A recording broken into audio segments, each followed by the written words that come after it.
I would just say it's junk art. Yeah, it's found objects, things donated to me, stuff that would have normally ended up in the trash can. It's all over the place. That's what it is. Because I don't stick to one thing, and you can't really describe it if you're not working with the same materials each time.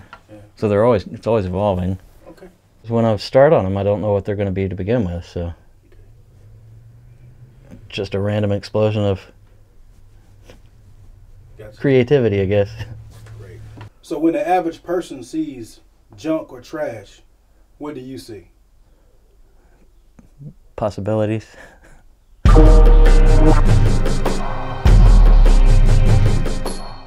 So you say your creativity gives you peace of mind. How so?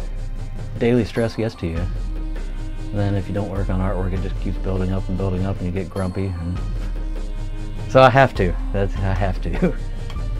I always say it's my therapy, so yeah, definitely. I always use the hashtag, a drawing a day keeps the crazies away. So sounds good. Yeah. At first it was terrifying and overwhelming when they delivered the train. Then after I put the first piece on there, then it got a whole lot easier. How long did it take you? About 3 weeks. And where is that piece currently? At the Moses dealership, because they purchased it. Oh, okay. You're creating sort of a vintage Huntington collection. Describe your works that are included. I'm trying to not just stick with the assemblage or junk art. I'm trying to branch out of different things, because what I did, some things were mosaics, but they were made out of gift cards. So I've done those in the past, so I'll put those in there too. And then the drawings I've done recently, and kind of expanding into painting. So let's see where that goes. So what pieces have you done so far? Jim Spaghetti House, the haunted house for Camden Park, the East Drive-In.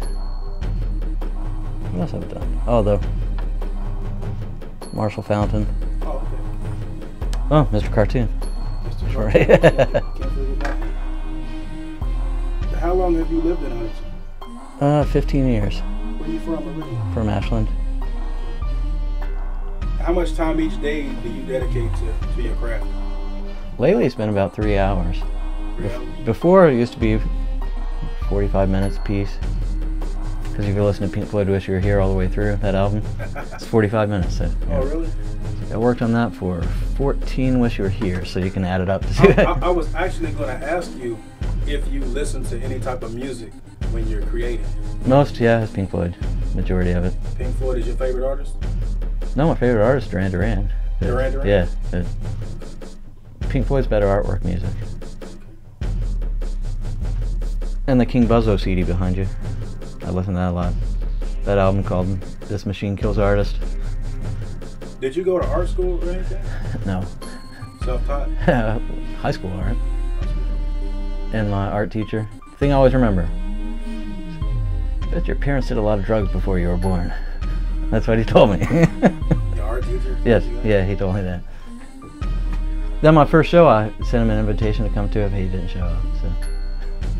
So I see quite a bit of like toys and collectibles behind us. Can you talk about some of that? Fantastic Four things I've had for 25 years, maybe, a little less than that. Christmas gifts over the years, and then everything else is just accumulated. And some people give me bags of junk to go through, and I pick up the things I like and put them back up there. So would you say you have a lot in common with Fred Sanford? Yeah, I guess so. I'm a junk man. Oh, my wife, she said, "Why'd you call me a big dummy?" She hadn't watched the show. So what do you say to like a young kid that wants to be an artist? Any advice? Don't let anything hold you back.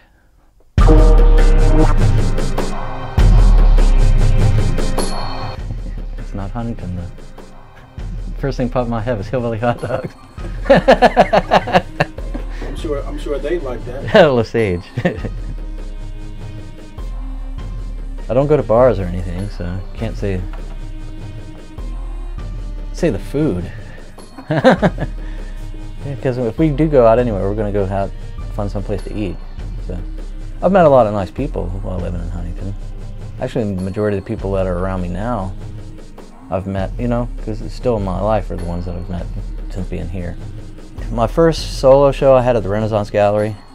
Actually, if it not for them, I would have never had any other shows. They're gone now in the old Huntington High building. Actually, my first show, a friend of mine, when I worked at Michael's, he was going to have a show, and he said, "Why don't you do it with me?" I'm like, no. It's like, I just make this stuff for me. It's like, you get it out there. And then I had that. So I had 2 shows with 2 people, and then I had the solo one by myself. And there were people came to see the Renaissance show. This guy from Ohio University, and he saw that, and then he contacted me to have a show there. Oh, really? And then a woman that went to school there worked for CAMC in Charleston, and they bought a bunch of stuff off of me. So in their waiting rooms, or my junk art. Really? So yeah. They said they wanted something to keep people's minds off of what's going on, so they could have something to stare at and say, "What is that?" and just pick through all the. I do have some things for sale down at the Red Caboose. Okay. And then just little local shows. Huh? You have like a website where we can find it? Maybe a Facebook page? Just on Facebook and on Instagram, backwards R, ARRR. Oh, okay. Like a pirate. See that thing right there? Yeah, that picks it up. Actually, you can go around Huntington, you'll see my stuff everywhere anyway. Give me an example. There's a Yellow Submarine in Huntington Ale House. I had a show there, and I couldn't take the thing home, so you can keep that here, and if I sell it, I'll let them know. Okay. Got that there. There's a few pieces up there that are mine, and then the bodega down the hallway by their bathroom, and there's a tree in the front window. That's mine too. Hillbilly Hot Dogs has one hanging on the front. My first piece I ever got anything for. Yeah. I gave them that, and they gave me 2 hot dogs and a Coke. So what type of feeling do you get when someone, you know, buys your art and you know they really appreciate it? I don't know, it's really weird. It's really cool, but it's really strange at the same time. Because I know when I buy stuff from people and I'm like, "Wow, that's amazing," they're probably feeling the same way I do when people buy mine. You're like, "Oh, okay." All